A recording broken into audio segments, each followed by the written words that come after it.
Hey guys, welcome back to Andy's Dinosaur Reviews, and today we are back with another brand new Mattel Jurassic World Chaos Theory release, as this time we've got the final of the new Strike Attacks. This is the Gastonia, and you can see, just like with the others, the packaging is the same. We've got the figure here kind of hanging out, but this time on its stomach, similar to the way the Boreal Pelta was in the packaging when we had that one. And then you can see again the back of the packaging showing off all of the other figures we have already reviewed and kind of a sneak peek of the action feature. So let's go ahead, pop it out of the box and check it out. So here is our Gastonia, and let me readjust the camera here and bring the figure in a little bit. I must say it does look pretty cool. Definitely a very stylized looking version of a Gastonia. Not exactly what I would say is a, scientifically accurate version, but I don't really ever look for that when it comes to Mattel figures. However, it is a very cool looking one, and the colors on this, it's pretty decent, and actually has paintwork kind of out onto the tail and everything right there, which is definitely a plus. Also a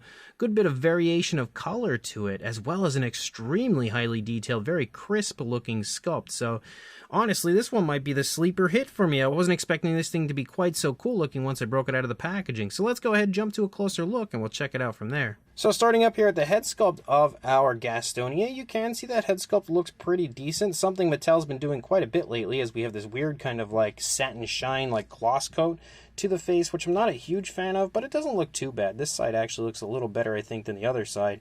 You can see we've got a gray in the face, but then we have like this light gray that kind of like runs down under the side of the eye here, and then up into the neck, and then up above the head and over into the nostrils. We've also got a different darker gray for the beak, as well as a very nice kind of satin shine to the beak, which is a plus for the figure. The eyes are painted with a yellow, given a nice black pupil. The skin texture does look pretty cool.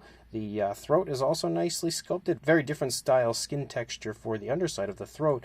But again, really impressive when it comes to the fine detail. Like, look how cool that looks and how very crisp and vibrant that detail is on the back of the head of the dinosaur. They've done a very good job of applying that paintwork, almost looking like a sort of like a dry brushing almost up here on the top, where you can kind of see some of the gray sort of shining through just a little bit. As you move back here into the back of the dinosaur, we again have that very heavily armored look with all sorts of spikes and stuff leading off of the back of the dinosaur.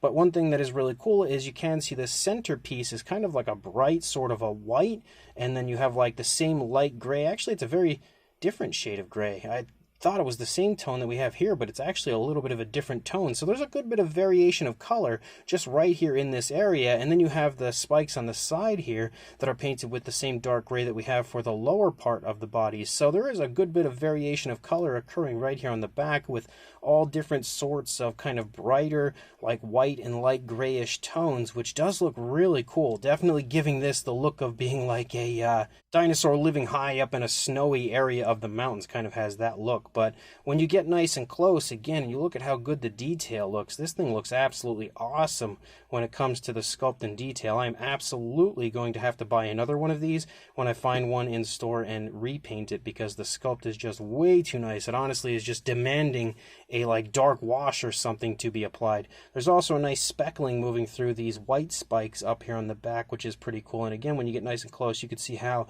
incredibly impressive the detailing is.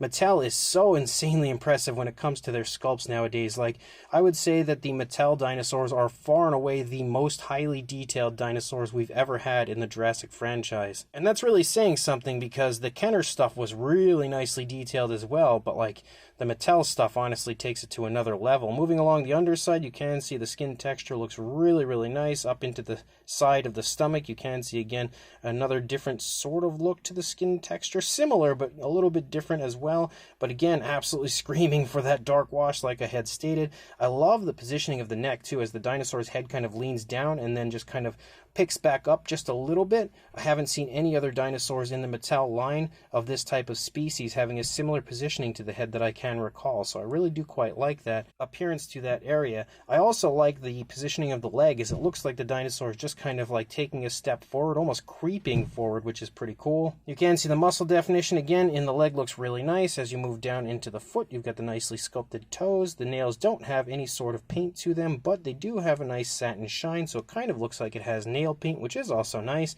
Moving back into the rear leg, you can see more of that light tone. It's almost like a light bluish gray that comes down into the top of the thigh and has like a few little spots as it's kind of breaking up leading down. You've got some really large scales right here in the thigh area, as well as again the nice muscle definition. You've got the calf right there, you can see the knee, and again the foot sculpt right here with the nails sculpted nicely, again given that nice satin shine, which is pretty cool. You can even see it on the undersides of the nails. And then you lead out here into the tail, and you can again see that kind of like light bluish gray as it starts to disappear leading out into the tail. And again, you can see all of the spikes are basically painted with the dark gray moving out, and they all have an extremely highly detailed look to them. Nice curve to the tail as well as you lead out. Again, the underside also looks really nice. The same thing is going to pretty much be over here on this side. You're not really going to see much difference from one side to the other. The only real big difference over here would be the positioning of the legs, of course, as the dinosaur is sort of walking along. So not much else other than that as far as difference goes. As far as articulation for the figure,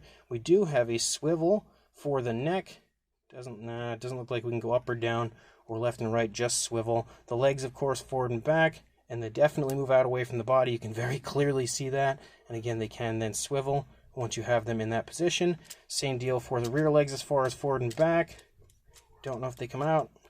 Yes, they do. As you can see, a little wiggle room as far as that goes. And then the tail articulation goes side to side because, of course, that is part of the action feature. And then we do have the fax app code if you would like to add that one to your collection. There you go. And, of course, it's nicely hidden with one of those spikes, which is a plus when it comes to species like this.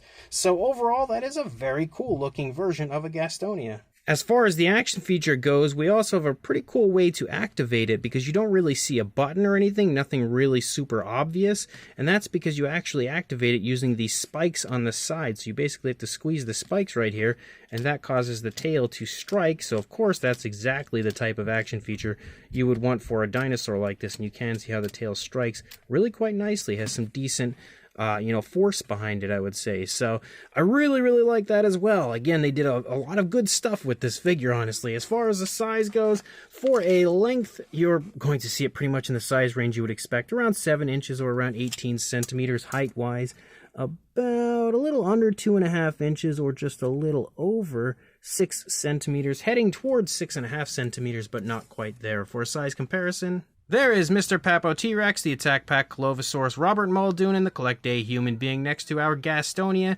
and you can see, again, just as I said, pretty much the exact size range you would expect it to be, especially for a species like this. We've had a few similar species in the past from Mattel in these size ranges, and this one sits right there in the same size range as the others, like the Sauropelta, the Borealopelta, similar dinosaurs like that. We've also got the Chasmosaurus, which was the other of these final Strike Attacks that I recently reviewed, again next to each other, showing you again that they are very similar in size as well. We've also got Mattel's baby Bumpy the Ankylosaurus, which again, you can see kind of similar in size. And just like I mentioned, the Borealopelta from Mattel for one final comparison next to the Gastonia, showing you that, again, they are pretty similar in size. The Borealopelta, I guess, is just a little bit bigger, but overall very similar in size. So this brand new Mattel Jurassic World Strike Attack, again, Chaos Theory, Gastonia is pretty cool. I'm honestly really impressed with how unique and interesting looking this sculpt is. It's definitely a bit different than what I would expect to see for a Gastonia, while still having the look and feel of one,